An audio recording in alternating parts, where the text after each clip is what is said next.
မာနတရားကိုလေ့လာသုံးသပ်ခြင်းတဲ့မာနဆိုတဲ့စကားလုံးကပါဠိစကားလုံးဖြစ်ပါတယ်ပါဠိဟောရတာဖြစ်တယ်သို့တော်လည်းမြန်မာလူမျိုးတွေမြန်မာဟောရကဲ့သို့မာနဆိုတဲ့စကားလုံးကိုလူတိုင်းအသုံးပြုနေကြတော့မာနကြီးတယ်စသဖြင့်မြန်မာစကားထဲမှာပြောကြအဲ့ဒီမာနဆိုတဲ့သဘာဝတရားဟာ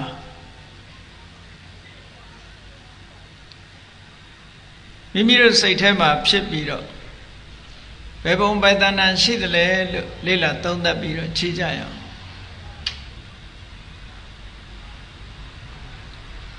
မာနဆိုတဲ့သဘာဝတရားတစ်ခုဟာ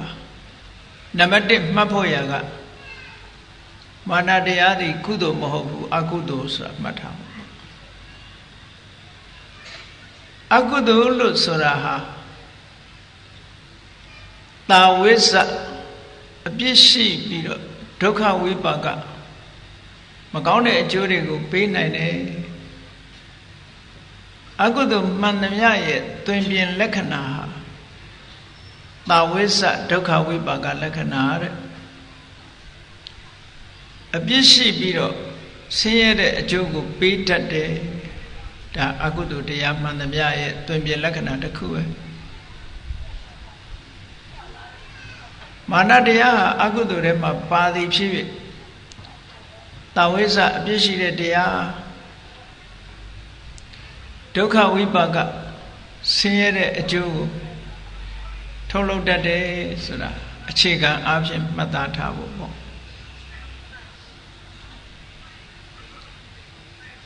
ဒီမာနဆိုတဲ့သဘာဝတရားဟာလူတွေရဲ့စိတ်ထဲမှာဖြစ်ပေါ်လာတတ်တဲ့သဘာဝတရားပဲစိတ်ထဲမှာဖြစ်ပေါ်လာပြီးတော့နောက်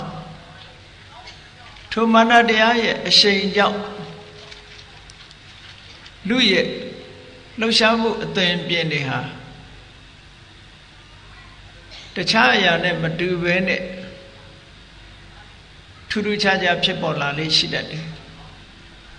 ဒါကြောင့်မို့လူတွေကသိတာဒီလူကမာနကြီးတယ်ဒီလူကမောက်မာတယ်စသဖြင့်ပြောကြတာ။သူစိတ်ထဲမှာမာနဖြစ်နေတာကိုဘယ်လိုလုပ်သိရလဲလို့ဆိုရင်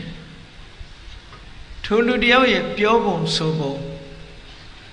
ထိုလူတယောက်ရဲ့အမှုအရာထိုလူတယောက်ရဲ့သွားလံလှုပ်ရှားဟန်ကိုကြည့်ပြီးတော့လူတွေကမာနရှိတယ်မာနမရှိဘူးနဲ့ပြောကြတာမာနသည်နန္တရားဖြစ်သည့်အတွက်ကြောင့်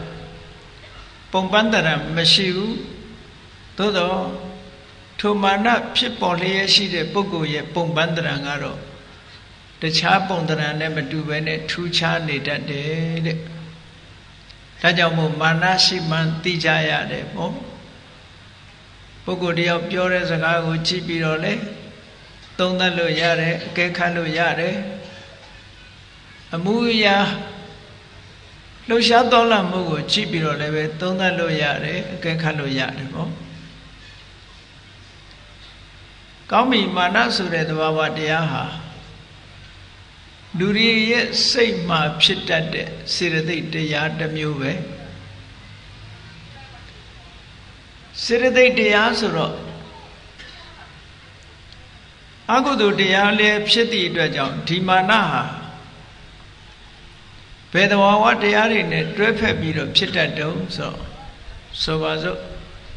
မာနဟာလောဘနဲ့တွဲလာသလားဒေါသနဲ့တွဲလာသလားမောဟနဲ့တွဲလာသလားလို့လေ့လာသုံးသပ်ကြည့်မယ်ဆိုလို့ရှိရင်အဘိဓမ္မာသဘောအရမောဟဆိုတာတော့အကုသိုလ်ဖြစ်သမျှမောဟဆိုတာရှိတယ်ဒါကြောင့်မို့မောဟကိုအဓိကထားမပြောတော့ဘူး လောဘနဲ့တွဲသလားဒေါသနဲ့တွဲသလားလို့ဆိုလို့ရှိရင်မာနရဲ့အခြေခံဟာလောဘနဲ့တွဲလာတာပါသို့တော်လည်းမာနကြီးတဲ့ပုဂ္ဂိုလ်ဟာစိတ်တူတယ်စိတ်ဆက်တယ်မောက်မာတယ်ဆိုတာတွေကိုကြည့်ရင်လောဘရဲ့သဘောတွေကိုမတွေ့ရဘဲနဲ့ဒေါသရဲ့အမူအရာမျိုးတွေတွေ့နေရတယ်သို့တော်လည်းဒီမာနဟာဒေါသနဲ့တွဲလာတာတော့မဟုတ်ဘူးလောဘနဲ့တွဲတာဘာကြောင့်လို့ဆိုတော့မာနရဲ့အခြေခံစိတ်ဓာတ်မှာကကိုယ့်ရဲ့အတ္တကိုယ့်ရဲ့အရည်အသွေးပေါ်မှာတွေ့တာကိုယ့်ရဲ့အရည်အသွေးတော်ပေါ်မှာကန့်ညိနေတာကိုယ့်ရဲ့အရည်အသွေးပေါ်မှာအထင်မြင်ပြုနေတာဆိုတော့မာနဟာလောဘသဘောတွေကိုအခြေခံလာတယ်တဲ့အဲ့ဒါကြောင့်မို့လို့အဘိဓမ္မာသဘောမှာမာနဖြစ်လာပြီဆိုရင်ထိုမာနတရားသည်လောဘနဲ့ပဲရှင်တွဲတယ်တဲ့လောဘနဲ့ရှင်တွဲလို့အဘိဓမ္မာသင်တဲ့ပုဂ္ဂိုလ်တွေကမာနဆိုတဲ့စေတသိက်တရားသည်ဒိဋ္ဌိကတဝိပယုတ်လို့ခေါ်တဲ့လောဘမှုစိတ်၄ခုနဲ့သာရှင်တယ်လို့ဒီလိုမှတ်ထားကြရတယ်ပေါ့ပြီးတော့မာနသည်ဒိဋ္ဌိနဲ့လည်းရှင်တွဲခြင်းမရှိဘူးမာနရှိနေတဲ့အခိုက်မှာမှားယွင်းတဲ့အယူဆတရားပေါ်မှာမှားယွင်းတော့အယူဆလို့ခေါ်တဲ့ဒိဋ္ဌိနဲ့ရှင်တွဲနေမှုမရှိဘူးမာနနဲ့ဒိဋ္ဌိတို့သည်တစ်ခုဖြစ်နေတဲ့အချိန်မှာဉာဏ်တစ်ခုကဖြစ်လိမ့်မရှိဘူးတဲ့ခိုက်တန့်ကိုပြောတာလူတယောက်ရဲ့တဏ္ဍာမှာမာနလည်းဖြစ်နိုင်တယ်ဒိဋ္ဌိလည်းဖြစ်နိုင်တယ်သို့တော့ဒီမာနနဲ့ဒိဋ္ဌိသည်ပြိုင်တူမဖြစ်ကြဘူးလို့ဒီလိုဆိုလို့တယ်ပေါ့စိတ်တစ်ခုတည်းမှာအတူတကွမဖြစ်ကြဘူးဘာလို့မဖြစ်တယ်လဲဆိုတာကိုစာပေကျမ်းဂန်များမှာတော့ဥပမာလေးပေးထားတယ်စွမ်းရည်တတ္တိထက်တဲ့အားပြိုင်နေတဲ့ရှင်သေကြီးနှစ်ကောင်ဟာလိုင်ကူကြီးတစ်ခုထဲမှာအတူမနေသလိုပဲတဲ့မာနနဲ့ဒိဋ္ဌိဆိုတဲ့ဒီသဘာဝတရားနှစ်ခုမှားယွင်းတဲ့အမြင်ရဲ့ကိုယ်ထင်မြင်ယူဆမှုဆိုတဲ့အတွေ့ရဲ့ဒီမာနနဲ့ဒိဋ္ဌိဟာအားချင်းပြိုင်နေသည့်အတွက်ကြောင့်စိတ်တစ်ခုထဲမှာအတူတကွမဖြစ်ကြဘူးလို့ဒီလိုဥပမာပေးတယ်နောက်တစ်ခုစဉ်းစားကြည့်လို့ရတဲ့အခြေအနေတစ်ခုကပါလဲအကြောင်းတစ်ခုကပါလဲဆိုရင်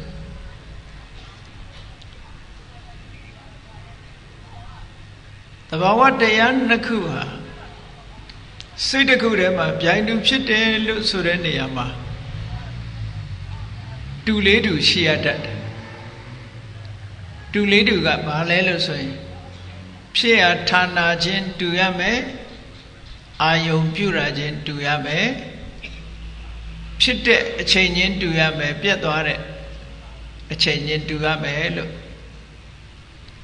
တူလေးမျိုးနဲ့စုံစည်းတဲ့အခါမှာခုသောစိတ်ထဲမှာဖြစ်ကြတယ်လို့ဒီလိုပြောရတယ်မာနနဲ့ဒိဋ္ဌိကအာယုံချင်းမတူကြဘူး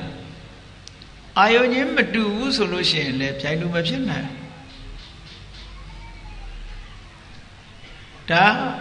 ကြည့်လေသဘာဝတရားနှစ်ခုဟာတစ်ခုကတောင်တွေးနေတယ်တစ်ခုကမြောက်တွေးတယ်ဆိုလို့ရှိရင်ဘယ်တော့မှပြိုင်တူမဖြစ်နိုင်ဘူး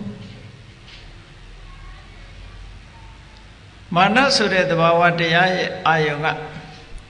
မိမိရဲ့အရည်အသွေးထင်မြင်ယူဆချက်မိမိရဲ့အရည်အသွေးကိုအာယုံပြုတယ်ကိုယ့်ရဲ့အရည်ချင်းကိုအာယုံပြုတယ်အရည်ချင်းဆိုတာကောင်းတဲ့အရည်ချင်းရှိတယ်ညံ့တဲ့အရည်ချင်းရှိတယ်ကောင်းတဲ့အရည်ချင်းပဲဖြစ်စေညံ့တဲ့အရည်ချင်းပဲဖြစ်စေ မာနကအာယုပြုတာကောင်းတဲ့အရေးချင်းညံ့တဲ့အရေးချင်းကိုအာယုပြုတယ်လို့ဒီလိုမှတ်ဒိဋ္ဌိဆိုတာကြတော့အရေးချင်းကိုအာယုမပြုဘူးအယူအဆအတွေးခေါ်တစ်ခုကိုအာယုပြုတယ်တဲ့ view ကိုအာယုပြုတယ်ပေါ့နော်သူ့ရဲ့အယူအဆအတွေးခေါ် philosophy သူ့ရဲ့ထင်မြင်ယူဆချက်ကိုအာယုပြုတယ်ဒါကြောင့်မလို့မာနနဲ့ဒိဋ္ဌိတို့ဟာအာယုချင်းမတူသည့်အတွက်ကြောင့်လည်းပဲစိတ်တစ်ခုထဲမှာမရှင်ဘူးလို့ဒီလိုပြောလို့ရတယ်သို့သောစာပေကျမ်းဂန်ထဲမှာတော့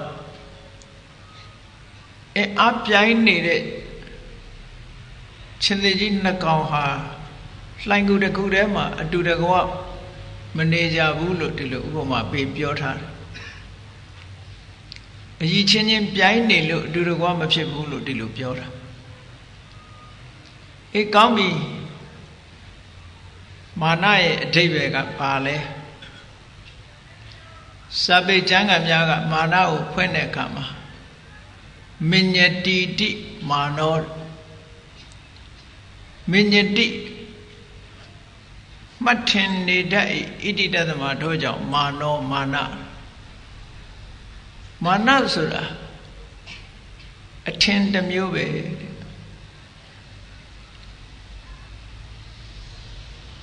အကြောင်းတစ်ခုကိုအမိပြုပြီးတော့ထင်မြင်ယူဆချက်ထင်မြင်ချက်တွေးထင်ချက်ဒါမာနဘာနဲ့တွေးထင်တော့ဆိုစဉ်းစားကြည့်လေလူတွေကမာနဖြစ်ပြီဆိုလို့ရှိရင်ဘယ်ပေါ်မှာအခြေခံတော့သူတွေးမိတဲ့အချက်တွေပေါ်မှာအခြေခံတယ်တွေးထင်မှုတွေပေါ်မှာအခြေခံတယ်သူ့မှာပိုင်ဆိုင်တဲ့ပစ္စည်းဥစ္စာတွေကိုတွေးပြီးတော့ငါချမ်းသာတယ်ငါမှာပတ်စံတွေအများကြီးရှိတယ်အဲ့ဒါလို့မိမိရဲ့ချမ်းသာမှုဥစ္စာဓနအပေါ်ဓနကိုတွေးပြီးတော့ငါမှာရှိတယ်ဆိုတဲ့အတွေးနဲ့ဓနမှန်ဥစ္စာမှန်ဆိုတာဖြစ်ပေါ်လာတာပစ္စည်းဥစ္စာကိုအကြောင်းပြုပြီးတော့မာနတက်တယ်လို့ဒါပြောတာနော်ပစ္စည်းဥစ္စာရှိတဲ့ပုဂ္ဂိုလ်ကမာနတက်တယ်မရှိတဲ့ပုဂ္ဂိုလ်ကတော့မာနတက်လာလို့ဆိုပစ္စည်းဥစ္စာနဲ့ပတ်သက်ပြီးတော့မာနတက်เสียမရှိဘူးအချို့ပုဂ္ဂိုလ်ကြတော့ဘာပေါ်မှာမာနတက်တော့ဆိုအမျိုးခုံပေါ်မှာခုံယူဝင်ကြွားပြီးတော့အမျိုးခုံနဲ့ပတ်သက်ပြီးအမျိုးနဲ့ပတ်သက်ပြီးတော့မာနတက်သေးတယ်ကိုတာတယ်မြစ်တယ်မြတ်တယ်လို့ဒီလိုထင်တယ်အမျိုးနဲ့ပတ်သက်ပြီးတော့လည်းပဲမာနတက်တတ်တယ်အလုတ်ကိုင်နဲ့ပတ်သက်ပြီးတော့လည်းပဲမာနတက်သေးတယ်ငါအလုတ်ကအထက်တန်းကြတယ်ငါအလုတ်ကကောင်းတယ်သူ့အလုတ်တဲ့ပိုဝင်ငွေကောင်းတယ်သူ့တဲ့ယာဓုကြီးတယ်ဆင့်မြင့်တယ်ဟောဒါတွေကိုတွေးပြီးတော့လည်းပဲမာနဆိုဖြစ်ပေါ်လာတတ်တယ်နောက်တစ်ခုကပညာရနဲ့ပတ်သက်ပြီးတော့လည်းမာနဖြစ်တတ်တယ်ကိုတတ်တဲ့ပညာနဲ့ပတ်သက်ပြီးတော့ငါကတက္ကသိုလ်ကထိကကြီးပဲတက္ကသိုလ်ပါမောက္ခကြီးပဲဘာဘွဲ့ရထားတယ်စသဖြင့်ပေါ့ပညာနဲ့ပတ်သက်ပြီးတော့လည်းပဲမာနတွေတက်လာတတ်တယ်ဟောအရေးချင်းတွေကိုတွေးထင်ပြီးတော့ကိုသားတယ်လုံနိုင်တယ်စွန့်နိုင်တယ်ဆိုတဲ့အနေအထားတွေကိုချိပြီးတော့မာနဆိုတာဝင်လာတတ်တယ်တဲ့မာနတရားဖြစ်ပုံကိုပြောတာနော်ထိုမာနတရားဟာရုပ်ဝေဒနာသင်ညာသင်္ခါရလို့ခေါ်တယ်သင်္ခါရဝိညာဉ်လို့ခေါ်တယ်လူရဲ့ခန္ဓာ၅ပါးနဲ့ပတ်သက်ပြီးတော့လေမာနဖြစ်သေးတာဧသောဟမတ္တမိဒါငါပဲငါဖြစ်တယ်ငါဟာဆိုတဲ့အထင်ဟာအင်မတန်မှအခြေခိုင်တဲ့အထင်တစ်ခုပဲ ငါဆိုတဲ့အထင်ကိုအခြေပြုပြီးတော့ကျန်တဲ့ဓနမန်တွေတက်တယ်နော်ရုပ်ဆင်းအင်္ဂါသူများတဲ့ချောလို့ရှိရင်လည်းအလှမှန်တက်တယ်ပညာတွေသူများတဲ့ပိုတက်လို့ရှိရင်လည်းပညာမှန်တက်တယ်ယာဓုကသူများတဲ့ပိုမြင့်တယ်လို့ရှိရင်လည်းယာဓုဌာဏန္တရမှန်ဒီလိုဟာတွေတက်လာတတ်တယ်အဲ့ဒါမာနဖြစ်ပေါ်ခြင်းအကြောင်းတွေပဲဒါတက်စရာအကြောင်းရှိတိုင်းတက်သလားလို့ဆိုတော့တက်စရာအကြောင်းရှိတိုင်းတော့မတက်ဘူးတတိထားတတ်တဲ့ပုဂ္ဂိုလ်တွေမှာမတက်ဘူးတတိထားတယ်ဆိုတာဒီနေရာမှာယောနိသောမနတိကာရအမတ်တရားကိုဆင်ញင်တွေးတောတတ်တဲ့ပုဂ္ဂိုလ်ကြတော့ပစ္စည်းဥစ္စာရှိလေဓနမှာမတက်ဘူးရုပ်ဆင်းအင်္ဂါလှပချုံမောလဲအလှမှာမတက်ဘူးယာဓုအဆင့်တန်းမြင့်လဲယာဓုမှာမတက်ဘူးပညာတွေဘလောက်တတ်တတ်ပညာမှာမတက်ဘူးတဲ့မတက်တဲ့ပုဂ္ဂိုလ်ကြတော့ဘာဖြစ်လို့မတက်တယ်လဲဆိုရင်သူ့မှာအထိုက်အလျောက်ယောနိသောမနတိကာရမှန်မှန်ကန်ကန်စဉ်းစားတတ်တာလေးရှိနေတယ်ပေါ့ယောနိသောမနတိကာရကိုမှန်ကန်သောနိလန်းဖြစ်စိတ်ထဲမှာနှလုံးထားခြင်းအင်္ဂလိပ်လိုတော့ wise attention လို့ပြန်လေးရှိတယ် attention လို့ wise attention လိမ္မာပန်းတဲ့အတွေ့အသိဉာဏ်ပါတဲ့အတွေ့ရှိတဲ့ပုဂ္ဂိုလ်ဟာမမနာမဖြစ်ဘူးဘယ်လိုတွေးတော့ပစ္စည်းဥစ္စာဆိုတာမြဲတဲ့အရာတွေမဟုတ်ဘူးဒီကနေ့ပစ္စည်းဥစ္စာတွေချမ်းသာပြီမဲ့နေ့ဖြင့်ငါကြတော့လူမွဲဖြစ်ခြင်းဖြစ်သွားတာပစ္စည်းဥစ္စာတွေဟာအထင်ကြီးစရာဘာတစ်ခုမှမရှိဘူးလို့ဟောဒီအတွေ့မျိုးတွေးပြီးမာမနာတက်စရာမရှိဘူးဘလောက်ချမ်းသာမာမနာမတက်ဘူးအလှမှန်ဆိုတာလဲနုပြိုတဲ့အရွယ်လေးပဲနုပြိုခြင်းဒီအိုမင်းခြင်းလည်းနောက်ဆုံးရှိတယ်လို့လူတိုင်းဟာတဏှိတခြားအိုမင်းလာကြတယ်ဆိုတဲ့မှန်ကန်တဲ့အတွေးကလေးရှိလာလို့ရှိရင်အလှမှန်ဆိုတာလည်းမတက်ဘူးယာဓုဌာဏန္တရနဲ့ပတ်သက်လာလို့ရှိရင်လေယာဓုဆိုတာမြဲတာမဟုတ်ဘူးမမြဲတဲ့အရာပေါ်မှာငါအထင်ကြီးနေလို့မဖြစ်ဘူးအခိုက်အတန့်ရှိတဲ့နေရာလေးပဲအခိုက်အတန့်ပဲလို့ဆိုတဲ့အတွေးလေးဝင်ထားလို့ရှိရင်လေမတက်တော့ဘူး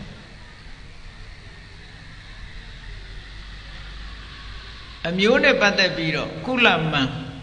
တက်လို့ရှိရင်လေမှန်မှန်ကန်ကန်စဉ်းစားလိုက်သူလဲလူပဲငါတို့လဲလူပဲ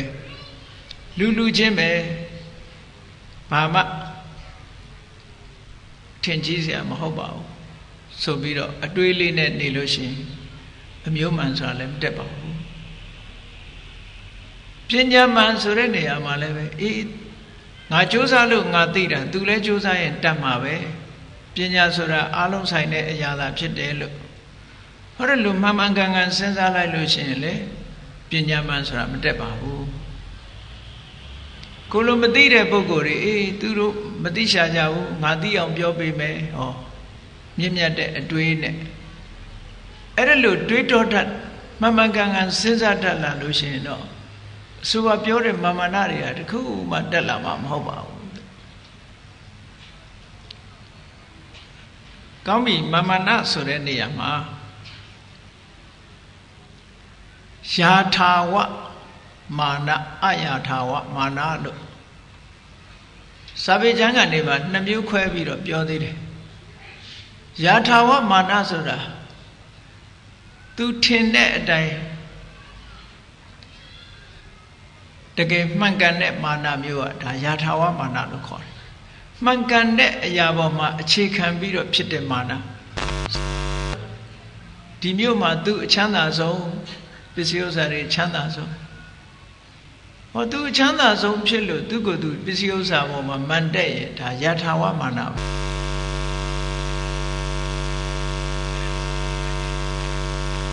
ဆုံးမဟုတ်ဘဲနဲ့တာမန်ရှိတဲ့ပုဂ္ဂိုလ်တယောက်ကနေပြီးတော့ငါချမ်းသာတယ်ဆိုပြီးတော့မာမနာနဲ့အာရထာမဟုတ်ဘဲနဲ့နေတဲ့မာမနာခေါ်တာပေါ့နော်မဟုတ်တာမမှန်တာကိုအခြေခံရင်အယာထာဝယာထာဝဆိုတဲ့စကားလုံးကယထာဝယထာဘူတတို့လိုပဲအဓိပ္ပာယ်ရယာထာဝအမှန်ကန်ပေါ်မှာအခြေခံပြီးတော့ဖြစ်လို့ရှင်ယာထာဝမာနမမှန်မကန်တာကိုအခြေပြုပြီးတော့ဖြစ်ပေါ်လာလို့ရှင်အယာထာဝမာနတဲ့တချို့ကမရှိဘဲနဲ့အရှိလောက်တာတွေကအများကြီးလေဒါကြောင့်မို့အဲ့လိုပုဂ္ဂိုလ်တွေကြတော့လူကြွားလို့ပြောကြတယ်မဟုတ်လားကြွားဝါပြီးတော့ပြောတယ်ပတ်စံမရှိပဲပတ်စံရှိကြအောင်ဆောင်းတယ်အဲ့ဒါကြတော့မာနတယ်မကတော့သူကြတော့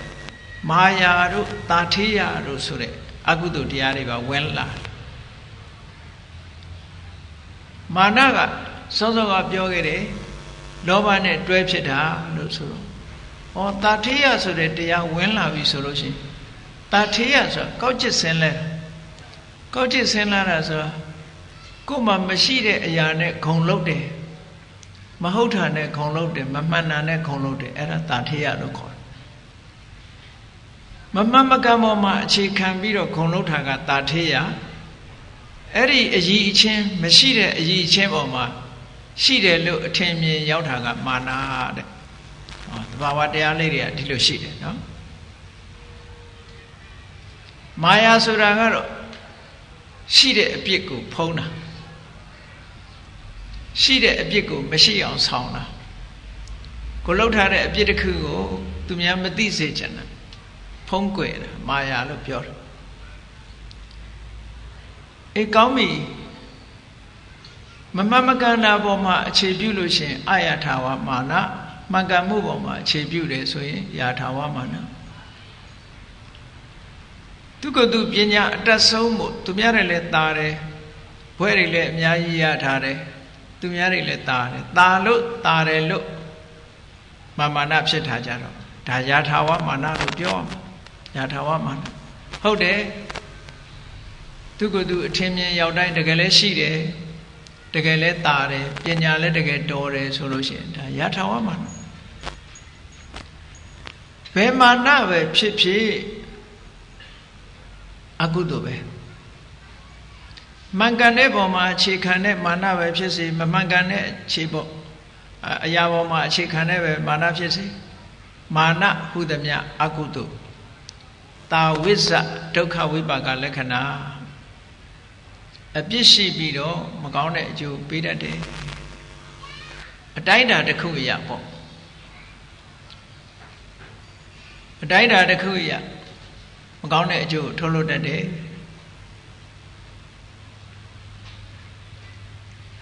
ဒီနေရာမှာယာထာဝမာနနဲ့ပတ်သက်ပြီးတော့ကြည့်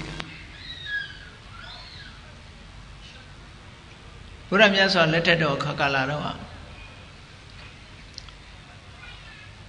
ရူပနန္ဒာဆိုတာရှိတယ်အမျိုးသမီးလေးအဲ့ဒီရူပနန္ဒာကတခြားသူမဟုတ်ဘူးမြတ်စွာဘုရားရဲ့အမေတူအဖေကွယ်အဖေတူအမေကွယ်နှစ်မဲ့တော်ပဲစနဗရကလျာဏီဆိုတာတော့ဘွဲ့လို့မှတ်ထားကြပါစနဗရကလျာဏီဆိုတာဒီနယ်မှာသူအချောဆုံးလို့ခုခေတ်အနေနဲ့ပြောမယ်ဆို Miss Universe ပေါ့အလှမဲ့ရွေးထားတာအဲ့ဒီအဓိပ္ပာယ်မျိုးရှိတယ်နော်သို့တော့မြန်မာလူမျိုးတွေကသိကြတာစနဗရကလျာဏီစနဗရကလျာဏီနဲ့သိတယ်စနဗရကလျာဏီရဲ့အဓိပ္ပာယ်ကဒီနယ်မှာသူအလှဆုံးပေါ့ခုခေတ်ရွေးတယ်ဆိုရင်ဟုတ်လားတိုင်းအလှမဲ့တို့မြို့အလှမဲ့တို့ကမ္ဘာအလှမဲ့တို့ရွေးတာမျိုးလို့ပေါ့စနဗရကလျာဏီမူလနာမည်ကအဘိရူပနန္ဒာအဲ့ဒီအဘိရူပနန္ဒာကသူ့ကိုယ်သူအချောဆုံးလို့ဆိုပြီးတော့အလှမှန်တက်နေတာသူနဲ့မောင်နှမအရင်နန္ဒမင်းသားမြတ်စွာဘုရားတဲ့နေ့ရက်သုံးလောက်ငဲတယ်အရကလည်းပဲလက်နှစ်သက်လောက်နှစ်သက်သုံးသက်လောက်အရနှိမ့်တယ်မြတ်စွာဘုရား ညီကိုဆိုတော့တူတာပေါ့ဖះနဲ့ရုပ်အမတန်တူတယ်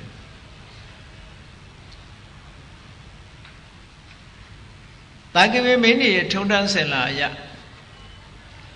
မောင်နှမအရင်ပေးစားလေးရှိတယ်နော်မောင်နှမအရင်ပေးစားတာအဲ့လိုပေးစားမဲ့အချိန်လေးမှာမင်္ဂလာပွဲတွေဆင်ပြင်ပြီးတဲ့အချိန်မှာမြတ်စွာဘုရားကညီတော်နန္ဒမင်းသားကိုခေါ်ပြီးတော့သင်္ကန်းဝတ်ပေးတယ်ဒါအလုံးသိတဲ့ဇာလမ်းပဲအဲ့အဘိဓုပနန္ဒာစနဗရကလျာဏီဘွဲရအဘိဓုပနန္ဒာဟာသူ့ရုပ်ပုံမှာသူကအမတန်မှတန်ဖိုးထားတယ်ဆိုပါစို့သူအလှဆုံးဆိုပြီးတော့သူမာနတအားကြီးတယ်နောက်ပိုင်းရောက်လာတဲ့အခါကျတော့နန္ဒမင်းသားလည်းသင်္ကန်းဝတ်သွားတယ်ခမည်းတော်သုတ်တော်ရဏမင်းတရားကြီးနတ်ရဆန်သွားတယ်နတ်ရဆန်တယ်ဆိုတာဘယင်သေးလို့ပြောတာပါသို့တော့ခမည်းတော်သုတ်တော်ရဏမင်းကြီးကမြတ်စွာဘုရားတရားနာပြီးတော့ယဟန္တာကြီးဖြစ်သွားတာဘယင်ဘဝနဲ့ပဲယဟန္တာဖြစ်ပြီးတော့ပြိဋိဘံဆန်သွားတယ်လို့ပြောအောင်ပါအဲသုတ်တော်ရဏမင်းတရားကြီးမရှိတဲ့အခါမှာမိရွေးတော်ခေါရမီကဘိက္ခုနီဝတ်ခွင့်တောင်းတာနန်းတော်မှာမနေဘဲနဲ့ဘိက္ခုနီဝတ်ခွင့်တောင်းတော့နောက်ဆုံးမှမြတ်စွာဘုရားခွင့်ပြုလိုက်တယ်ဆိုပါစို့နန်းတော်မှာဘသူကြံရစ်တုံဆိုရင်အဲ့ဒီဇနဗရကလျာဏီကြံရစ်တယ်ကြံရစ်တော့အမေလည်းမရှိဘူးအဖေလည်းမရှိဘူးသူ့ရဲ့မောင်အရင်လည်းမရှိဘူးမောင်အဖေတူအမေကွယ်မောင်ကလည်းဖျားဖြစ်မရှိဘူးတူကလေးဖြစ်တဲ့ရာဟုလာလည်းမရှိဘူးရောင်းမတော်တဲ့ရတော်ရရာလည်းမရှိဘူးပေါ့သင်္ကန်းဝတ်နေကြစဉ်းစားကြည့်ပေါ့အိမ်မှာသူတယောက်တည်းပဲနေကျင်တော့ဆွေမျိုးတွေခင်တာနဲ့သူလည်းသင်္ကန်းဝတ်လိုက်တယ်ပေါ့ဘိက္ခုနီလှုပ်လိုက်တယ်သို့တော့ဘိက္ခုနီလှုပ်ပြီမဲ့လို့အလှမှန်မချဘူးတဲ့မြတ်စွာဘုရားကဟောလို့ရှိရင်ဘလောက်လှတဲ့ရုပ်ပဲဖြစ်ဖြစ်ရုပ်ခန္ဓာကိုယ်ကြီးတွေဟာအတုပမတင့်တယ်ဘူးလို့မြတ်စွာဘုရားဟောတယ်အဲ့ဒါကိုမကြိုက်ဘူးသူကအတုပလို့ဟောတာမကြိုက်ဘူးဒီကနေ့မြန်မာပြည်မှာတော့လူသေးရုပ်လောင်းကိုမှအတုပလို့ခေါ်တာမြတ်စွာဘုရားကအဲ့လိုမဟုတ်ဘူးခန္ဓာကိုယ်ဟာမတင့်တယ်လို့အတုပလို့ပြောတာမတင့်တယ်ဘူးဆိုတာတွေးကြည့်ပေါ့ခန္ဓာကိုယ်မှာကိုးပေါက်ထွာရအမာဝအမာဆိုတာအနာနဲ့နှိုင်းရှင်ပြီးတော့ပြောထားတာမျက်စိကထွက်တဲ့ဟာမွေးကြိုင်တာတခုမှမရှိဘူးနှာခေါင်းကထွက်တာမွေးကြိုင်လို့သိမ့်ထားစရာတခုမှမရှိနော်နားကထွက်တာမွေးကြိုင်လို့သိမ့်ထားစရာတခုမှမရှိခန္ဓာကထွက်တာမွေးကြိုင်လို့သိမ့်ထားစရာမရှိဘယ်ကထွက်ခန္ဓာကိုယ်အပြင်ဘက်ရောက်လာတာတွေဟာအကောင်းရှိရလားမရှိဘူးလူတွေကအမွှေးနန္တာတွေဆွတ်ဖြန်းပြီးတော့အပေါ်ယံလေးမွှေးအောင်လုပ်နေကြတာတဲ့ဗကတိကမွှေးတာဟုတ်ကလားမဟုတ်ဘူးတဲ့မယုံလို့ရှိရင်တပတ်လောက်တဏ္ဍခါလည်းမလိမ့်နဲ့ရေလည်းမချိုးနဲ့ဆပ်ပြန်မွှေးလည်းမသုံးနဲ့ဗကတိအရှိတယုတ်တွေကိုပြလာလိုက်မယ်နော်တလလောက်ဆိုရင်တော့ကိုယ်နှာခေါင်းတော့ကိုပေးရကောင်းပေးရလိမ့်မယ်အဲ့ဒါဟာအတုပမဟုတ်ရင်ဘာဖြစ်မလဲဟုတ်ကဲ့လားအဲ့ဒီသဘောကိုမြတ်စွာဘုရားဆင်ခြင်ခိုင်းတာအဲ့တော့ဟိုနမတော်လောက်တဲ့အဘိဓုပနန္ဒာကသူ့စိတ်ထဲမှာသူကသူ့ခန္ဓာကိုသူအလှပြင်ပြီးတော့လှတယ်လို့ထင်နေတဲ့ပုဂ္ဂိုလ်တယောက်ကသူ့စောင်းပြောတယ်လို့မထင်ပေဘူးလားထင်တယ်အဲ့ဒါကြောင့်ဘုရားစီဘယ်တော့မှမသွားဘူးအဲ့ဒါကိုအလှမှန်ရစ်တယ်လို့ပြောတာနော်သူလိုပဲနောက်တူကဘယ်သူတုံးဆိုရင်ဗေမိသာရမင်းကြီးရဲ့မိဖုရားခေမာဆိုတာတာမန်ပုဂ္ဂိုလ်တွေမဟုတ်ဘူးနော်သူတို့ကပါရမီတံပါရအရင်မာကြီးတွေရှိခဲ့ကြတယ်အတိတ်ဘဝတုန်းကပါရမီဖြည့်ခဲ့တဲ့ပုဂ္ဂိုလ်တွေသို့တော်လည်းပဲဒီအကုသိုလ်တရားတွေရဲ့မာနတရားတွေရဲ့လှည့်စားမှုဟာအမှန်တမ်းကြောက်ဖို့ကောင်းတယ် ကြည့်ခေမမိဖုရားဆိုတာသိလှတယ်ဘုရင်ကြီးကလည်းသူ့ကိုအမတန်မှဖေးပါပေးတယ်သူခန္ဓာကိုယ်သူသပြီးတော့မြတ်စွာဘုရားဟောတဲ့တရားတွေသတင်းကြားတယ်အတုပလို့ဟောတယ်မကြိုက်ဘူးမသွားဘူးဘာဖြစ်လို့တော့ तू ကတုပလို့ယူဆတာသူခန္ဓာကိုယ်လှတယ်မွေးတယ်ကြိုင်တယ်ဒါပဲအတုပလို့ဟောတာ तू နဲ့မတည့်ဘူးဒါကိုမသွားဘူးကြောင်းဘယ်တော့မှခေါ်လို့မရဘူးဗေမိတာရမင်းကြီးဆိုတာမြတ်စွာဘုရားနဲ့ပထမဆုံးတွေ့ကြတဲ့ကိုကတတ္တဗံဖြစ်သွားတာဘုရားလောင်းတောထွက်လာတဲ့အချိန်မှာရာဇဂုပြည်တဲ့ဆုံးကံဝင်တယ်အုပ်အုပ်တဲတဲဖြစ်တယ်ရာဇဂုမြို့ထဲမှာဘာဖြစ်လို့လဲဆိုတော့အဲ့ဒီခေတ်တုန်းကသာသနာပေါင်းဝင်နေဆိုတာအသက်အရွယ်ကြီးတဲ့ပုဂ္ဂိုလ်တွေဝင်ကြတာလေအတော်လေးအရွယ်ရောက်တဲ့အခါမှာဒီယတိသူတော်စင်ဖြစ်ဝတ်ကြတယ်ပေါ့အခုဒီကိုယ်တော်က29နှစ်ပဲရှိသေးတယ်လူငယ်လူရွယ်လေးရုပ်ကလည်းအမတန်ချောတယ်ယတိဝတ်ယတိလိုသူတော်စင်လိုဝတ်ပြီးတော့အိမ်တကာလှဲ့ပြီးတော့တပိတ်နဲ့ဆွမ်းခံတယ်သူတို့စကားနဲ့ပြောမယ်ဆိုရင်တောင်းတာပေါ့ထမင်းတောင်းတာပဲ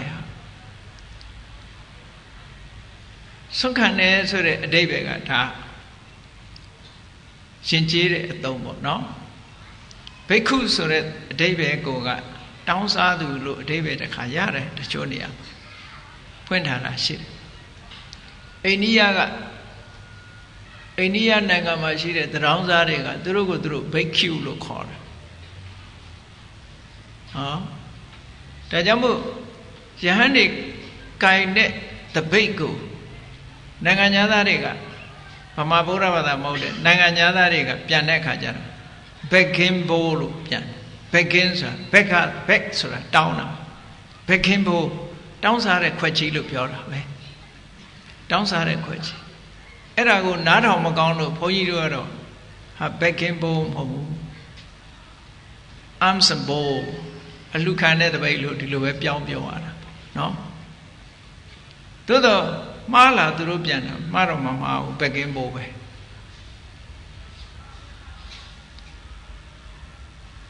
အကောင်းပြီဖះလောင်းလေးတောထွက်လာတဲ့အခါ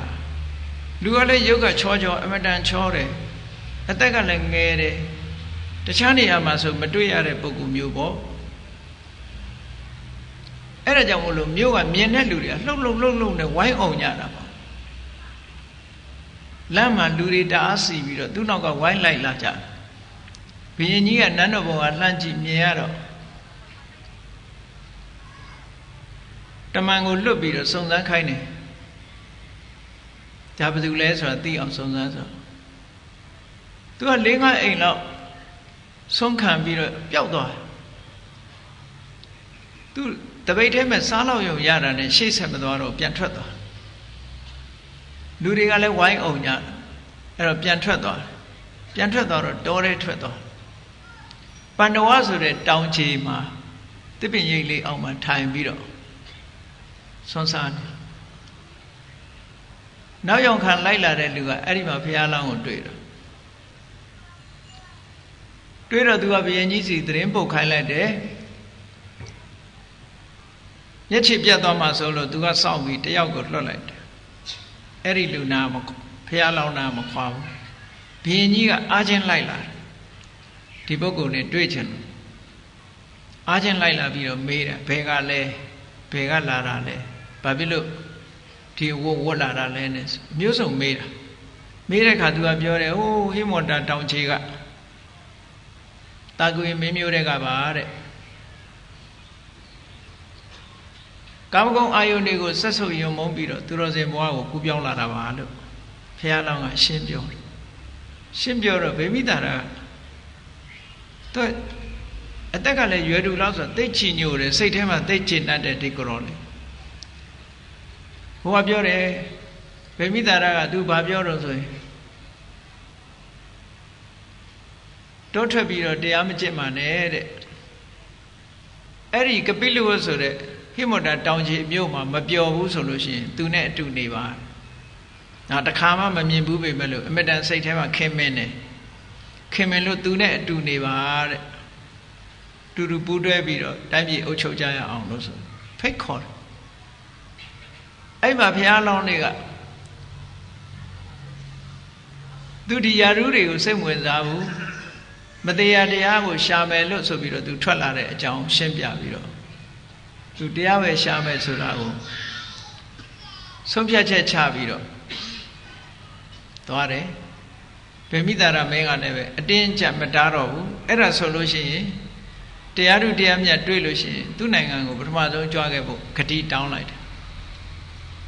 ဒီတော့ကြောင့်ဗေမိတာရမင်းကြီးရဲ့ဂတိအတိုင်းပဲဘုရားလောင်းကရာဇယုပြုအရင်ကြွသွားတာပဲကြွသွားတော့အဲ့ဒီမှာသောတာပန်ဖြစ်တယ်ကြွသွားတယ်ဆိုရင်ဣတိပတနာသောမှာတရားဟောပြီးမှကြွလာတာပေါ့အဲ့ဒီမှာဗေမိတာရမင်းကြီးကဘုရားချီညိုသလောက်သူ့ရဲ့မိဖုရားခေမာဆိုတာသူ့အလှမှန်တွေတက်ပြီးတော့ကျောင်းသွားဖို့ရလုံးဝညှင်းပယ်နေတယ်နောက်ဆုံးကြတော့ဘုရင်ကြီးကကျောင်းသွားအောင်ဥပ္ပတမီနဲ့လောက်ရတာတိုင်းပြည်မှာအစိုးရတွေအနုပညာသမားတွေကိုခေါ်ပြီးတော့ဝေလူဝံဥယျာဉ်ကြီးနဲ့ပတ်သက်ပြီးသချင်းဆက်ခိုင်းတယ်သချင်းဆိုတယ်ချီးမွမ်းတယ်ဝေလူဝံဥယျာဉ်ကြီးကဘယ်လောက်လှတယ်ဆိုတာအဲ့လိုလှုပ်တဲ့အခါမိဖုရားကြီးနန်းတော်မှာသချင်းဆိုတဲ့အခါကျတော့ဝေလူဝံဥယျာဉ်ကြီးရဲ့အလှပဖွဲ့ထားတော့မိဖုရားကြီးကနားထောင်ရင်းနဲ့သူကဝေလူဝံဥယျာဉ်သွားချင်စိတ်ပေါက်လာတာဟောဂီတရဲ့စွမ်းဆောင်မှုကအဲ့မှာလည်းပါတာပဲနော်လူရဲ့စိတ်ဓာတ်ကိုဆွတ်ဆောင်တယ်ကဲတူတို့ပြောကြပါစို့ခေမာမိဖုရားကြီးဟာ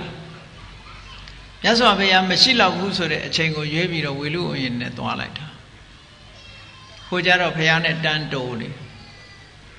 ဟောဘုရားနဲ့တန်းတိုးလို့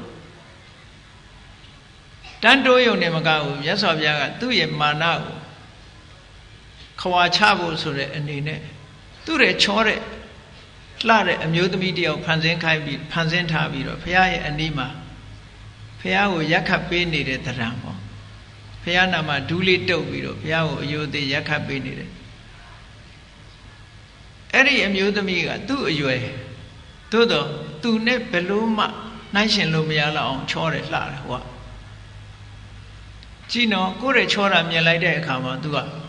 ကိုယ့်ကိုပြန်ကြည့်မိတယ်စိတ်ပြက်သွားတယ်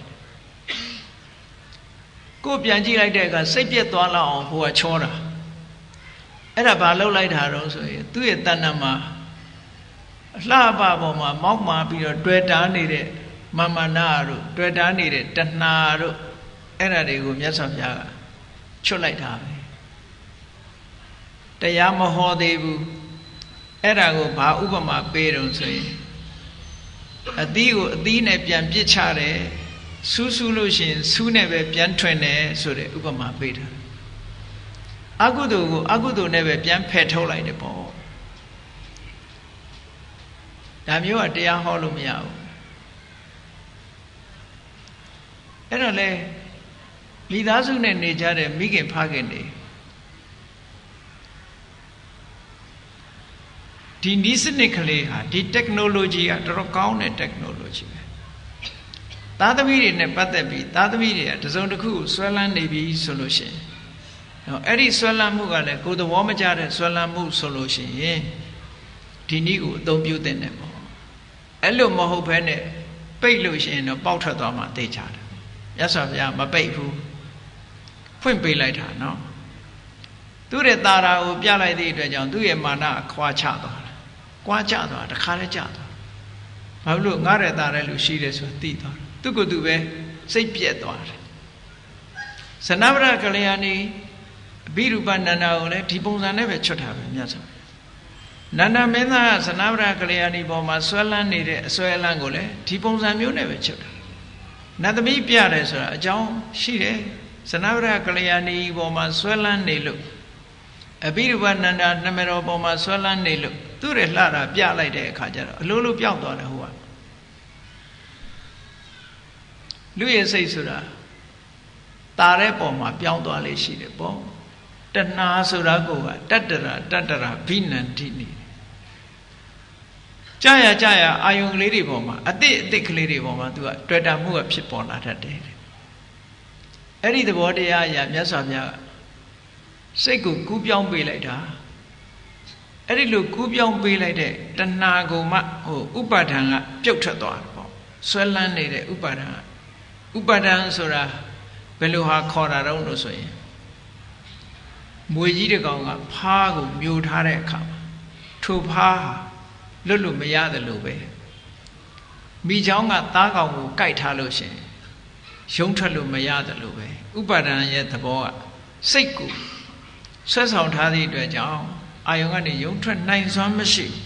ဒါကိုပြောတာဥပါဒံ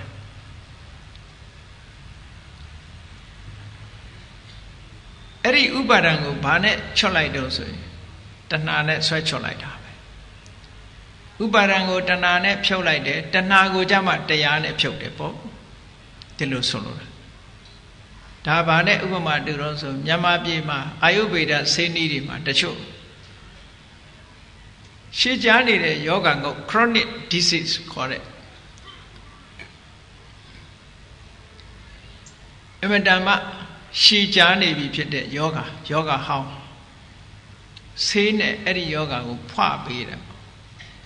ဖွပေးလိုက်ပြီးတော့မှနောက်ဆေးတိုက်တာပထမဆေးကယောဂကိုကြွစေတယ်နောက်ဆေးကအဲ့ဒီယောဂကိုပျောက်စေတယ်ဒီစနစ်ကိုသုံးရတယ်ပေါ့တချို့အာယုဗေဒဆရာတွေကနော်အခုလည်းပဲတူတူပဲဥပါဒံကိုတဏှာနဲ့ဖြုတ်လိုက်တာဖြုတ်ပြီးတော့မှတဏှာကိုမှတရားနဲ့ချစ်ချွတ်မှာအဲ့ဒီမှာပြောလို့ခြင်းက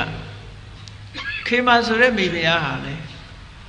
သူ့ရဲ့အလှမှန်းလို့ဆိုတဲ့မာမာနတက်နေသည့်အတွက်ကြောင့်ဖျားဘူးမသွားဘူးဖျားနဲ့မတွေ့ဘူးတင်းရှောင်နေတယ်သို့တော်သူကပါရမီရင့်နေတဲ့ပုဂ္ဂိုလ်ချွတ်လိုက်တာနဲ့တပြိုင်နက်ဖျားတရားတော်နာပြီးချက်ချင်းဘိက္ခုနီမလှုပ်သွားတယ်သူ့ရဲ့အမြင်တွေအကုန်လုံးမှန်သွားတယ်သူအလှဆုံးဆိုတဲ့မာမာနလည်းကျသွားတယ်စောစောပိုင်းကမာနခံနေတဲ့အကြောင်းကိုပြောပြတာနော်မာနခံနေရင်တရားတို့မရဘူးထို့တူပဲမာနဆိုတာရမယံခံကြတော့လွန်သိမ်မွေးတယ်မာနရှိမှန်းတောင်မသိရဘူးတာကွေမင်းနဲ့ကနေပြီးတော့ရဟန်းဝတ်လာတဲ့ရှင်အနုရုဒ္ဓဆိုတာကြည့်ရှင်အနုရုဒ္ဓဟာသာသနာ့ဘောင်ဝင်ရောက်လာပြီးတော့တမထကျင့်စဉ်တစ်ခုကိုကျင့်လိုက်တာဇံပင်ညင်တွေရလို့သူ့ရဲ့ဘယ်မှာထူးချွန်တော့ဆိုဒိဗ္ဗစက္ခုလို့ခေါ်တယ် divine eye အဘိညာဉ်မှာသူကအမတန်မှထူးချွန်တယ်တထိုင်နဲ့စัจ java လာတစ်ထောင်ကိုအကုန်မြင်လို့ရတယ်ကြည့်လို့ရတယ်စัจ java လာတစ်ထောင်ကိုကြည့်တယ်ဆိုတာစัจ java လာတစ်ထောင်ထဲမှာရှိတဲ့တတ္တဝါတွေကိုတပြိုင်နက်ကြည့်နိုင်တယ်ပေါ့သေးနေတာတွေမြင်ရတယ်မွေးနေတာတွေမြင်ရတယ်လှုပ်ရှားနေတာတွေမြင်ရတယ်အကုန်လုံးစัจ java လာတစ်ထောင်တယ်လီဗီရှင်းထဲမှာကြည့်နေရတယ်လို့သူအကုန်ကြည့်နိုင်ဟောတရားဓမ္မအထုတ်တဲ့အခါကျတော့သူကဘယ်လိုတွေးတုံဆိုရင်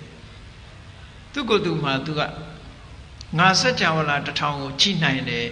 တရားထုတ်ရင်တခဏလေးပဲဘာမှမခက်ဘူးပေါ့ငါဖို့တမာရီဆွမ်းအားတွေငါမှကောင်းတယ်ကိလေသာအသောကုန်ပြီးယန္နာဖြစ်ဖို့ငါမှဘာမှခက်เสียမရှိဘူးငါစัจ java လာတစ်ထောင်ကိုတစ်ထိုင်နဲ့ကြည့်နိုင်တဲ့လူဖြစ်တယ်လို့ဆိုတဲ့ဒီမာနအတွေးလေးရရှိတယ်တရားထုတ်တယ်မရဘူးမရတော့မှရှင်သာရိပုတ္တရာကိုသွားမေးတယ်တပည့်တော်စัจ java လာတစ်ထောင်ကြည့်နိုင်တဲ့ပုဂ္ဂိုလ်လည်းဖြစ်တယ်တရားလည်းအားထုတ်ပါတယ်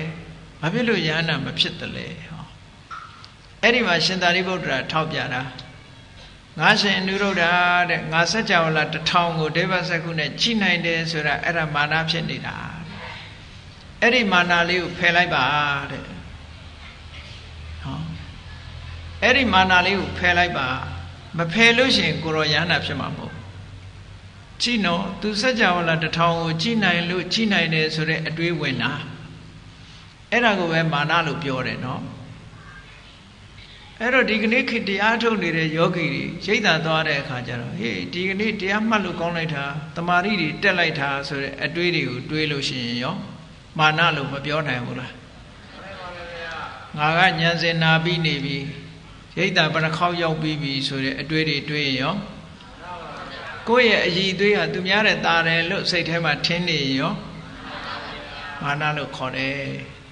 အဲ့ဒါလေးက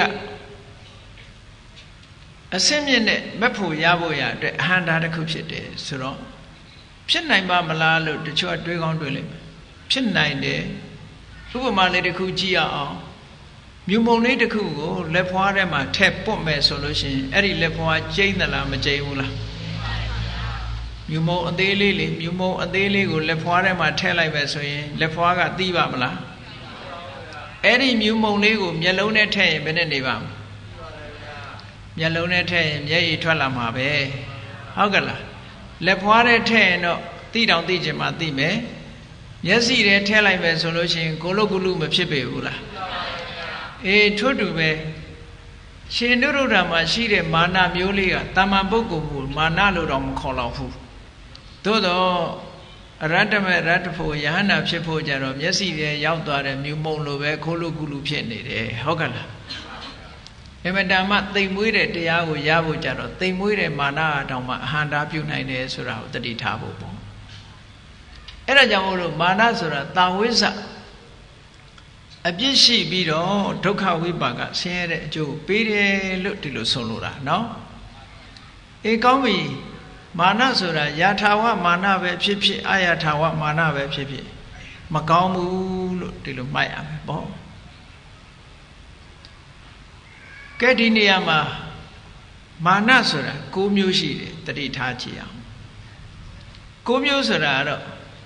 ဖြစ်နိုင်တာတွေကိုပြောပြတာအည်အသွေးနဲ့ပတ်သက်ပြီးတော့လူကို၃မျိုးခွဲလိုက်မှတ်ဖို့ရလွယ်ပါတယ်လူကို၃မျိုးခွဲလိုက်တယ်သေယဆိုတဲ့အစစ်မြင့်တဲ့ပုဂ္ဂိုလ်ကတစ်ယောက်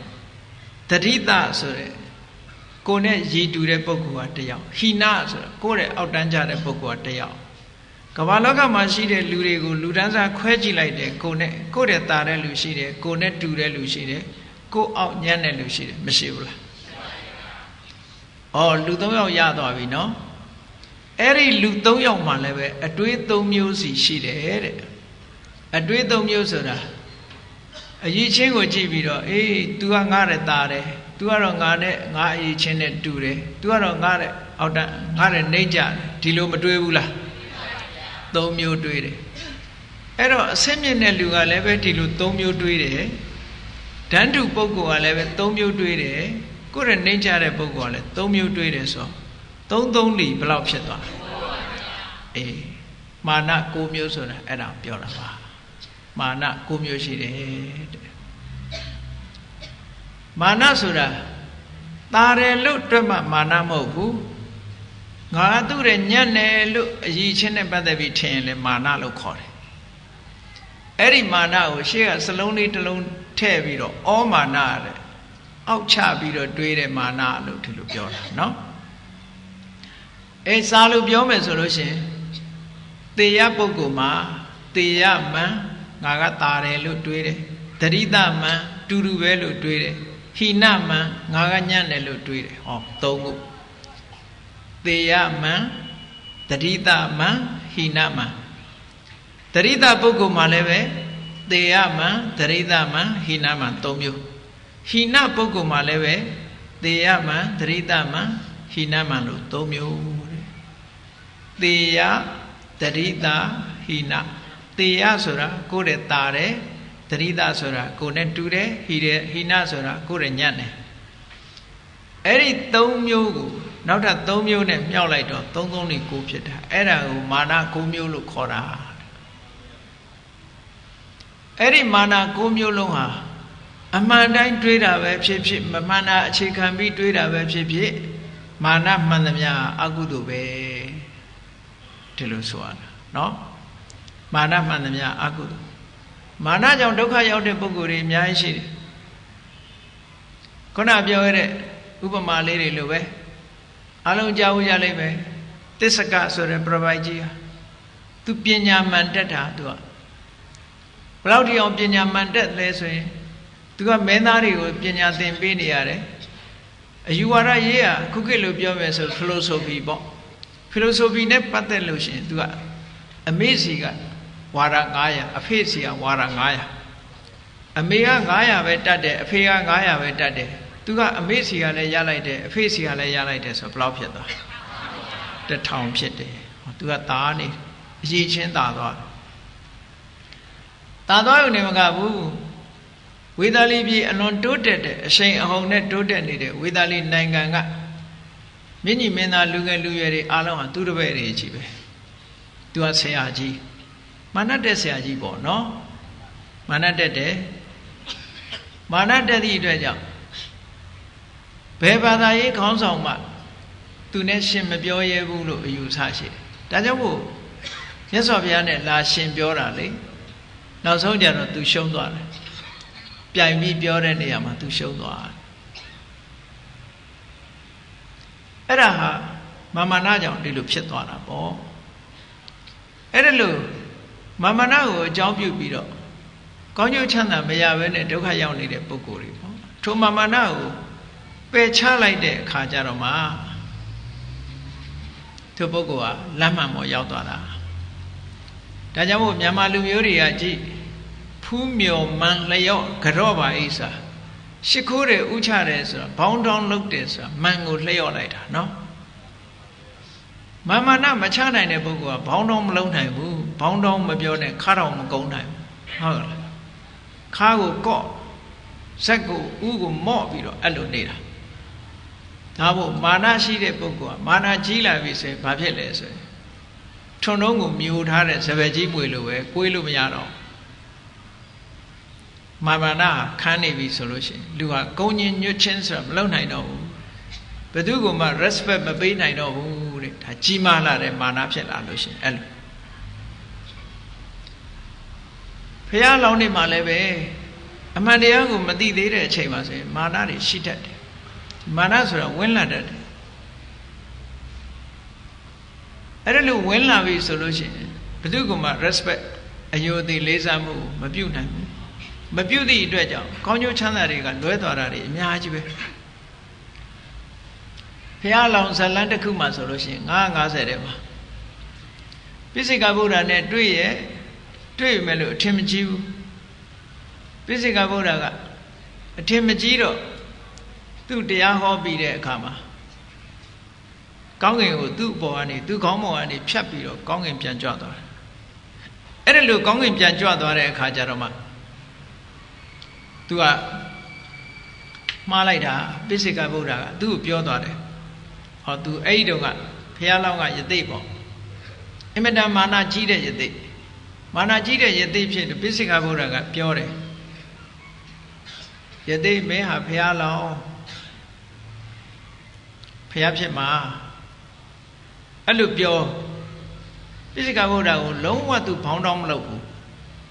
နောက်ပိစိကဗုဒ္ဓကသူ့ကိုတရားပါဟောပြီးတော့ကောင်းကင်ကနေပြန်ကြွသွားလိုက်တဲ့အခါမှာသူနောင်တရတယ်။အော်ပိစိကဗုဒ္ဓတဲတကူကြီးပါလားပေါ့။တကူကြီးပါလား။ငါဘယ်တော့ဖျားဖြစ်မှလို့လဲငါမမေးလိုက်အောင်ဘယ်ကြွသွားမှလည်းမသိဘူးဆိုအဲ့ချက်မှနောင်တဖြစ်တာ။အဲ့ဒါလဲမာနပဲ။အဲ့မာနနဲ့ပတ်သက်တာတွေတော်တော်များပါ။အဲ့ဒါလို့မာနတွေဟာကောင်းကျိုးချမ်းသာကိုမပေးတတ်ဘူးတဲ့သို့တော့မှတ်သားစရာလေးတစ်ခုကမာနမှာသေဝိတ္တပမာနထားတဲ့မာနနဲ့အသေဝိတ္တပမာနမထားတဲ့မာနလို့နှမျိုးခွဲမှတ်တဲ့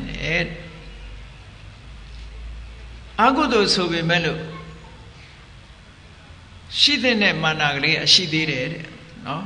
အာဟုသို့လို့ဆိုပေမဲ့ရှိတဲ့မာနဒါအကုသိုလ်ကိုချီးမွမ်းတာမဟုတ်ဘူးနော်အကုသိုလ်ကိုချီးမွမ်းတာမဟုတ်ဘူးမာနဆိုတာဒါကြောင့်မို့အစကပြောခဲ့တယ်အကုသိုလ်လို့မှတ်ပါမာနဆိုတာအကုသိုလ်ပါသို့တော့သေဝိတ္တပမာနထားတဲ့မာနလေးရှိတယ်အသေဝိတ္တပမာနမထားတဲ့မာနထားတဲ့မာနဆိုတာဘယ်လိုဟာလဲကိုယ့်ရဲ့တာတဲ့ပုဂ္ဂိုလ်တယောက် ပုဂ္ဂိုလ်တယောက်စီးပွားရေးမှာပဲဖြစ်စေပညာရေးမှာပဲဖြစ်စေကိုယ့်ရဲ့တာလို့ရှိရင်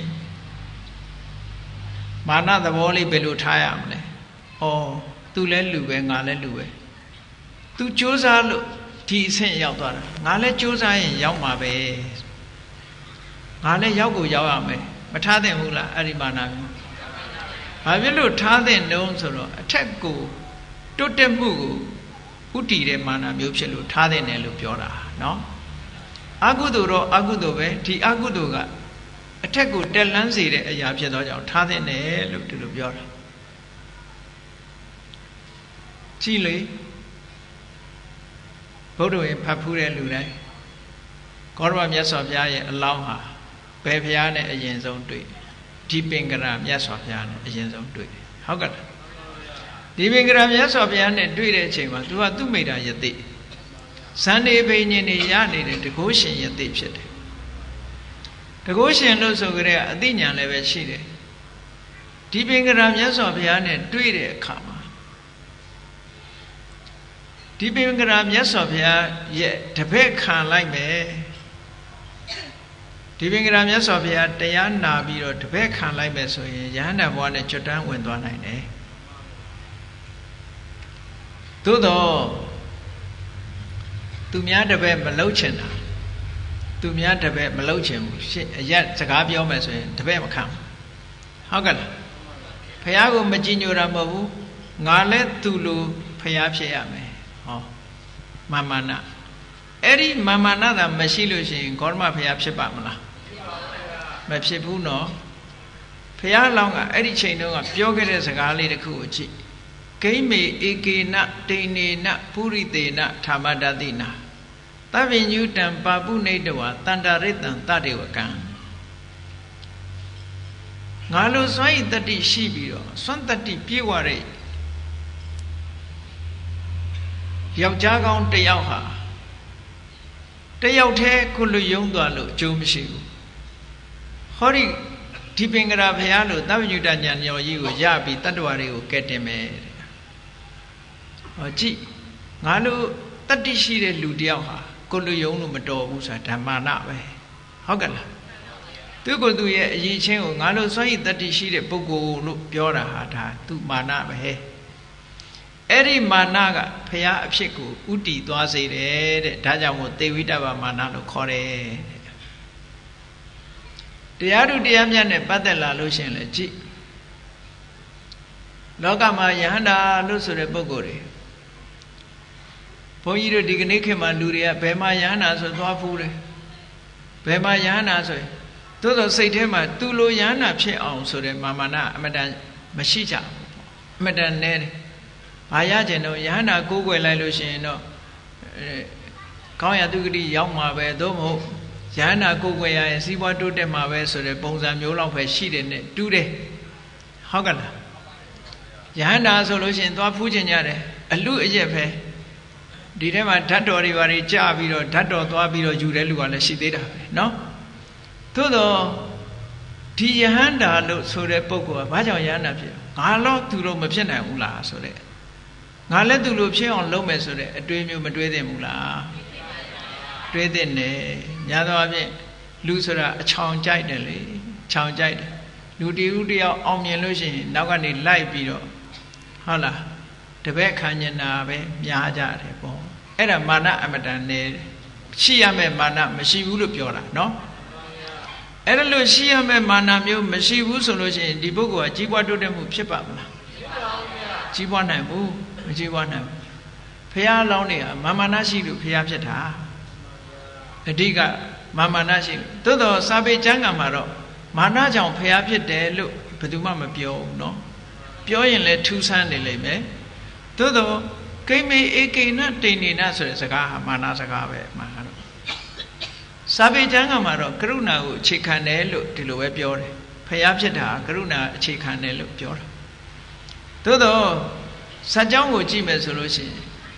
ဒီပထမကမာနပဲဖះဖြစ်ချင်တာပထမမာနပဲပြီးတော့မှကရုဏာမပါဘူးလို့ပြောတာမဟုတ်ဘူးပါခြင်းပါမယ်ဟုတ်ကဲ့လားတတ္တဝါတွေဒုက္ခရောက်နေတာကိုသူကြည့်တဲ့အခါတဏှာစိတ်ပေါ်ခြင်းပေါ်မယ်ပေါ့သို့တော့သူ့ရဲ့စွမ်းရည်တတ္တိကိုကြည့်ပြီး သူများတပည့်မခံဘူးငါလည်းဖျားဖြစ်အောင်လုပ်မယ်ဆိုတဲ့စိတ်ဓာတ်ဟာတော့မာနပဲပေါ့အဲ့ဒီမာနသည်တိုးတက်ကြီးပွားမှုကိုဥလှဲ့ထားတာဖြစ်သောကြောင့်သေဝိတ္တပမာနလို့ခေါ်တယ်အဲ့ဒီသေဝိတ္တပမာနမျိုးမှလူတွေမှာမထားဘူးဆိုရင်ဒီလူဟာကြီးပွားတိုးတက်တဲ့ပုဂ္ဂိုလ်ဖြစ်နိုင်ဘူးစီးပွားရေးပဲဖြစ်ဖြစ်လူမှုရေးပဲဖြစ်ဖြစ်ပညာရေးပဲဖြစ်ဖြစ်ဘယ်အရေးပဲဖြစ်ဖြစ်ဒီလိုကြီးပွားတိုးတက်မှုကိုဥလှဲ့ထားတဲ့မာနမျိုးကိုရှိရမယ်တဲ့ဒါကသေဝိတ္တပမာနအသေဝိတ္တပမာနမရှိတဲ့မာနဆိုတာဘာလဲသူများအပေါ်မှာမောက်မာဆက်ဆံစေတတ်တဲ့မာနဟေးငါကသူတို့တဲ့အမျိုးမြတ်တယ်ငါကသူများတဲ့ဥစ္စာတားတယ်ဘယ်သူမှဂရုမစိုက်ဘူး I don't care ဆိုတဲ့မာနမျိုးကတော့မကောင်းတဲ့မာနပေါ့ဟုတ်ကဲ့လောကလူတွေကအဲ့ဒီမာနကြတော့ထားရကြတယ်လေအဲ့ဒီမာနထားတာကြတော့တရောင်းစားကစထားတယ်နော်ကြည့်တရောင်းစားကလည်းကြည့်တရောင်းစားကိုခေါ်ပြီးတော့အလုတ်ပေးကြည့်ရင်ဘယ်တော့မှမလုပ်ဘူးကျုပ်ကတရောင်းစားပြတယ်ခမည်းအလုတ်မလုပ်နိုင်ဘူးလို့ပြောတာနော်တရောင်းစားမာနကလည်းမလုပ်ဘူးအလုတ်သူပိုက်ဆံပေးပြီးအလုတ်ခိုင်းကြည့်မလုပ်ဘူးသူကတောင်းစားရတာပူရနေတာနဲ့တူတယ်နော်အဲ့တော့တရောင်းစားမာနကလည်းရှိသေးတယ်အောက်တန်းကြတဲ့လူကလည်းအောက်တန်းကြတဲ့မာနနဲ့နေတယ်လေကျွတ်တို့ကတော့မသိပါဘူးဗျာအဆင်မမီပါဘူးဗျာတဲ့ဒါလည်းမာနပဲအောက်တန်းကြတဲ့မာနလို့ခေါ်တယ်ဘုန်းကြီးတို့အမေရိကသွားပြီးတော့အဘိဓမ္မာသင်တန်းဖွင့်တော့တခါအဘိဓမ္မာသင်တန်းဖွင့်မယ်လို့ကြော်ညာလိုက်တဲ့အခါမှာလူလေး15ယောက်လောက်ပဲလာတက်တယ်မတက်တဲ့လူတွေများတယ်ပေါ့နောက်တော့ Congress Library သွားတော့အဲ့ဗမာမျိုးသမီးတယောက်နဲ့တွေ့တော့အဲ့ဒီကမှရက်လျှောက်တယ်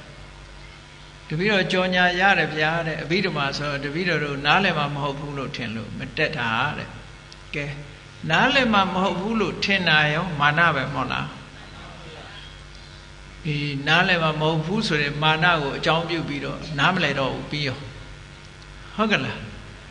နားလည်မှာမဟုတ်ဘူးဆိုတာကိုယ့်ရဲ့အည်ချင်းကိုအောက်တန်းချပြီးတော့တွေးလိုက်တာလေအဲ့ဒီမာနရဲ့ဆိုးကျိုးပဲအဘိဓမ္မာမတတ်လိုက်ရဘူးမသိလိုက်ရတော့ဘူးပေါ့အေးဒါကြောင့်မို့လို့သေယမာနဆိုတာလည်းမကောင်းဘူးငါတာတယ်လို့ဆိုတဲ့မာနလည်းမကောင်းဘူးတရိသမာနငါနဲ့သူတူတူပဲဘာမှမထူးဘူးဆိုတဲ့မာနလည်းမကောင်းဘူး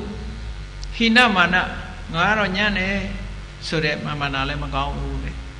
ဘယ်မာနမှအဲ့ဒီလိုအတွေးခေါ်မာနမျိုးဟာကောင်းကျိုးချမ်းသာကိုဥလှဲ့သွားစေတတ်တဲ့မာနမရှိဘူးဟေးသူတောင်နားလဲသေးတာငါလည်းနားလဲအောင်လုပ်အောင်သူတောင်တတ်သေးတာသူလည်းလူပဲငါလည်းလူပဲ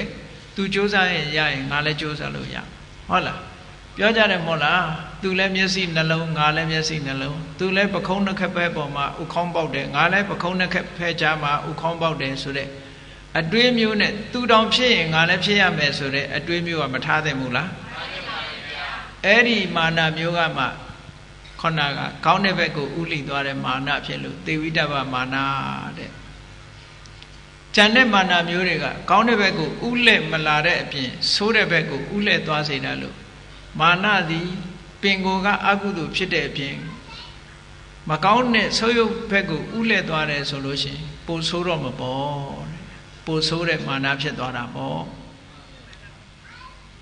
မိဝဲတိုက်တဲ့မာနကကောင်းတဲ့ဘက်ကိုဥလှဲ့သွားသည့်အတွက်ကြောင့်တဘာဝအားဖြင့်အကုသိုလ်ဖြစ်တော်လဲပဲ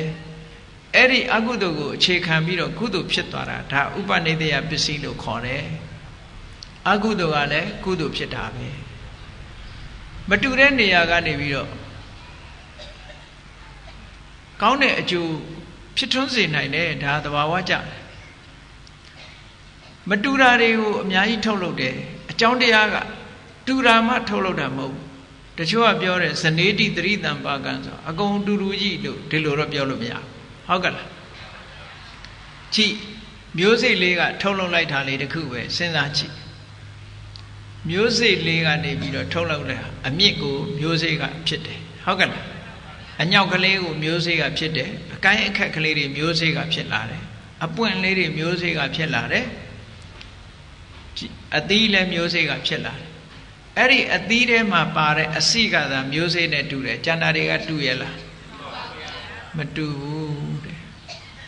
ရွှွညွန်ထဲမှာပေါက်တဲ့ကြာပန်းလေးပဲကြည့်အောင်ရွှွညွန်ကအလွန်ညစ်ပတ်တယ်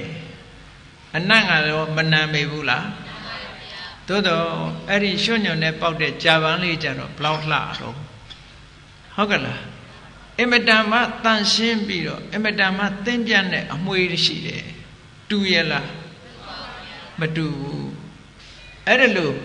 ခုနကပြောတဲ့ဒီသေဝိတ္တပမာနကိုအခြေခံပြီးတော့ရလာတဲ့အရည်အသွေးတွေဟာဂျပန်လေးလိုပဲပေါ့မာနဆိုတာကတော့ရွှွညွန်နဲ့အလားတရံတူတယ်အဲ့ဒီရွှွညွန်ထဲမှာပေါက်လာတဲ့ဂျပန်လေးကပွင့်လာတဲ့ဂျပန်လေးဟာတော့ခုနကမာနကိုအခြေခံလိုက်လို့ရလာတဲ့ပန်းပွင့်နဲ့မတူပဲဘူးလားရလာတာအမတန်မှမွန်မြတ်တယ်ဒါကြောင့်မို့အကုသိုလ်ကိုအခြေခံလဲကုသိုလ်ဖြစ်တယ်ဆိုတာဒါပြောတာနော်ဆိုကနေအကောင်းဖြစ်အောင်လုပ်တယ်အေးဒါကြောင့်မို့တရားချစ်ခင်သူတော်စင်ပြိဿတ်တို့သည်ဒီကနေ့မာနအကြောင်းသိကောင်းစရာများကိုထိုကျမ်းဂန်မှာထုံနှုတ်ပြီးတော့ဘုန်းကြီးတို့ဟောလို့ပြီးပါပြီဒါကြောင့်မို့လို့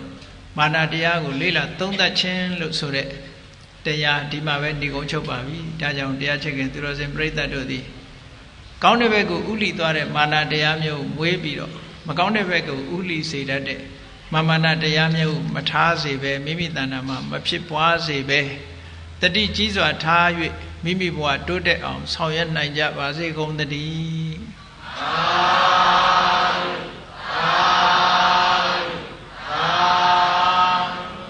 ကဲမေတ္တာပို့ရအောင်တတ္တဝါများစွာဘေးရန်ကွာချမ်းသာကြပါစေတတ္တဝါများစွာဘေးရန်ကွာချမ်းသာကြပါစေမေတ္တာရေချမ်းသုံးငါဖြန်းငြိမ်းချမ်းကြပါစေမေတ္တာရေချမ်းသုံးငါဖြန်းငြိမ်းချမ်းကြပါစေသက်ရှိချမ်းသာစိတ်ချမ်းသာလူရဆန္ဒပြည့်ပါစေသက်ရှိချမ်းသာစိတ်ချမ်းသာလူရဆန္ဒပြည့်ပါစေဓမ္မောတရံပိဝိတဝါနဝိသာတဗ္ဗေတမုဟတံအဇရာမရာတိတိဘာဝံနိဗ္ဗာနံယန္တုတာရောဓမ္မောတရံလောဘဒေါသမောဟစိတ်တောင်းကင်းပြောက်ကြည်တရားစေကိုပိဝိတဝါဝန္တာရှင်ပြတောက်ကြရအနာကြရကုန်သောကြောင့်ဝိသာတဗ္ဗေပူဇာညစ်နောက်ကိလေသာအစိတ်အတောက်ဟုသမျှတို့သည်သမုဟတပိဉ္ကြဘက်တွင်ရေမတင်တဲ့ကဲ့သို့ကင်းစင်လွင်ပြောင်းပေမရောက်အောင်ပယ်ဖြောင်းအပ်ကုန်သည်ဟွန်တုစင်စစ်မသွေဖြစ်ကြပါစေကုန်သတည်းအစရမရအိုခြင်းလဲကွာနာခြင်းလဲကင်းသေးခြင်းလဲရှင်းထသောတိတိဘဝကိလေသာဟုပုခတ်သိကင်းခြင်းရာစစ်ဖြစ်ပေထသောနိဗ္ဗာန်နိဗ္ဗာန်ဟုခေါ်အေးမြူတော်သို့တာရောတရားချစ်ခင်စိတ်ကောင်းဝိညာသူတော်စင်များတို့သည်ယန္တုပါရမီအစဉ်စဉ်မြင့်နေမြင်၍မလင့်ပုံသေးဆိုက်ရောက်တော်မူကြစေကုန်သတည်း